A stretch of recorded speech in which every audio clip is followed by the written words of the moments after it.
दोन्ही राष्ट्रवादी काँग्रेसनी पुणे आणि पिंपरी चिंचवड महापालिकेची निवडणूक एकत्रितपणे लढण्याचा निर्णय घेतलाय आणि हा निर्णय हे दोन्ही पक्ष भविष्यामध्ये विलीन होऊ शकतात या दिशेने पडलेलं पहिलं पाऊल मानलं जातंय। पुणे आणि पिंपरी चिंचवडच्या व्यतिरिक्त इतरही अनेक महापालिकांमध्ये हे दोन पक्ष एकत्रितपणे निवडणूक लढवण्याचा प्रयत्न करतायत।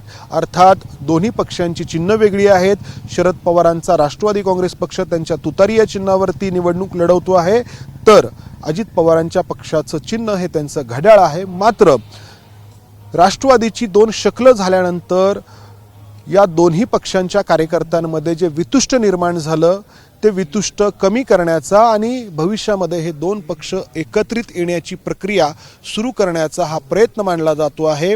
हे दोन्ही राजकीय पक्ष पुन्हा एकमेकांमध्ये विलीन करण्याची ही प्रक्रिया सुरू झाल्याचं बोललं जात आहे। अर्थात ही प्रक्रिया गेले काही दिवस सुरू आहे आणि त्याची काही कारणं देखील आहेत। शरद पवारांच्या वयोमानामुळे त्यांच्या राजकारणाला पडलेल्या मर्यादा, त्याचबरोबर शरद पवारांच्या नंतर त्यांच्या पक्षातील जी नेत्यांची दुसरी फळी आहे ती आत्ताच्या परिस्थितीमध्ये हा पक्ष चालवण्यासाठी किंवा वाढवण्यासाठी कितपत सक्षम आहे हा निर्माण झालेला प्रश्न आणि सर्वात महत्त्वाचं कारण अर्थात विधानसभेचा लागलेला निकाल। लोकसभेला आपण पाहिलं की शरद पवारांना लोकांनी भरभरून पाठिंबा दिला आणि 8 खासदार त्यांचे निवडून आले।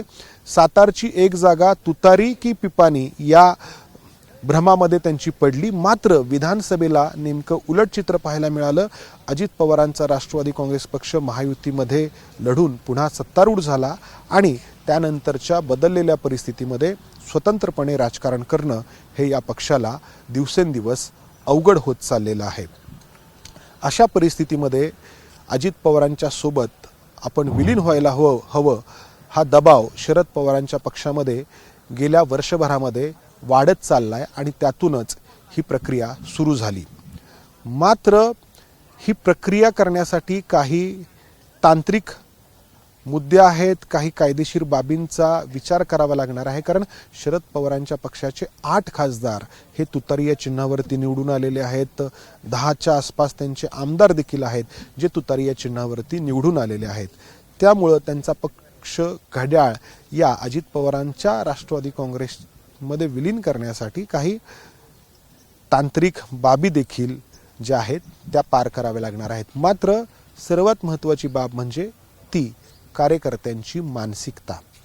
ती मानसिकता तयार करण्याचा प्रयत्न या दोन्ही राष्ट्रवादी काँग्रेसच्या या महापालिका निवडणुकांमध्ये एकत्र येण्याच्या माध्यमातून करण्यात येतोय। त्याचाच एक भाग म्हणून अजित पवारांच्या पुण्यातील पदाधिकाऱ्यांनी शरद पवारांच्या पक्षाचे उमेदवार हे घड्याळ या चिन्हावरतीच लढणार असल्याचं काही दिवसांपूर्वी जाहीर केलं होतं। मात्र हे विलिनीकरण करण्यासाठी आम्ही जरी तयार असलो तरी त्याची एक प्रक्रिया आहे ती अवलंबली जावी आणि हळूहळू हे सगळं घडावं असं शरद पवारांच्या पक्षातील लोकांचं म्हणणं आहे। आणि त्यामुळे आत्ता जरी हे विलिनीकरण थोडंसं लांबलेलं असलं तरी भविष्यामध्ये हे होईल असं शरद पवारांच्याच पक्षातील लोक खाजगीमध्ये मान्य करतायत। यातून शरद पवारांच्या सोबत 2.5 वर्षांपूर्वी निष्ठेने राहिलेल्या त्यांच्या पक्षातील लोकांची मात्र कोंडी होणार आहे। ही कोंडी फोडण्याचा मार्ग प्रशांत जगताप यांनी दाखवून दिलाय आणि त्यामुळं पुढच्या भविष्यामध्ये अनेक जण शरद पवारांच्या पक्षातून बाहेर पडलेले पाहायला मिळू शकतात।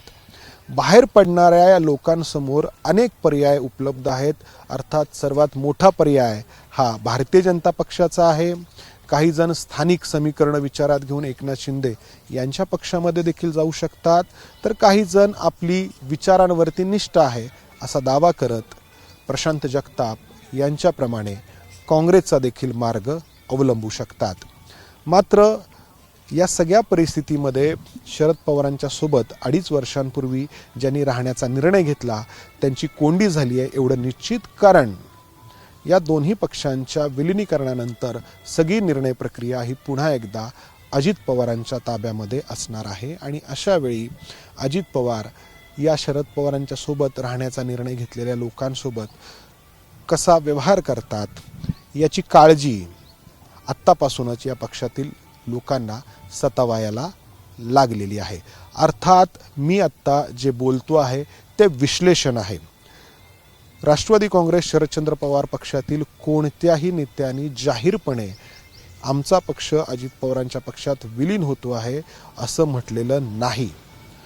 रोहित पवार यांना जेव्हा याबाबत विचारलं असता त्यांनी असं म्हटलं की या दोन पक्षांचं एकत्रित येणं हे महापालिका निवडणुकांपुरतं मर्यादित आहे. मात्र हे दोन पक्ष भविष्यात विलीन होणार नाहीत असं देखील त्यांनी ठामपणे सांगितलेलं नाही. एका अर्थाने त्यांनी तो मार्ग खुला आहे असंच दर्शवलेलं आहे आणि त्यामुळंच शरद पवारांच्याच पक्षातील लोकांकडून जे खाजगीत सांगण्यात येते आणि अजित पवारांच्या पक्षातील लोक तर आता उघडपणे बोलायला लागलेले आहेत की भविष्यामध्ये हे दोन्ही पक्ष एकत्रित येऊ शकतात, किंबहुना शरद पवारांच्या राष्ट्रवादी काँग्रेसचं विलिनीकरण अजित पवारांच्या राष्ट्रवादी काँग्रेसमध्ये होऊ शकतं.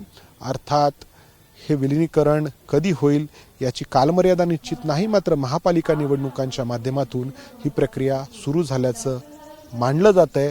कार्यकर्त्यांच्या मनाची तयारी हळूहळू केली जाते आहे. मात्र यातून अनेक उलतापालथी घडणार आहेत.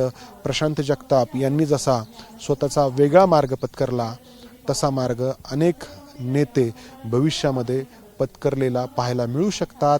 खास करून या 29 महापालिकांचा निकाल कसा लागतो, कसा या पक्षाचा परफॉर्मन्स प्रतिबिंबित होतो, अनेक ठिकाणी हे दोन पक्ष एकत्रित आल्यानंतर काय नक्की फरक पडतो, किती जागा निवडून येतात यावरती बरंच काही अवलंबून असणार आहे. कॅमेरामन अमोल गावळेसह मी इथेच थांबतो. धन्यवाद. एबीपी माझा, उघडा डोळे बघा नीट.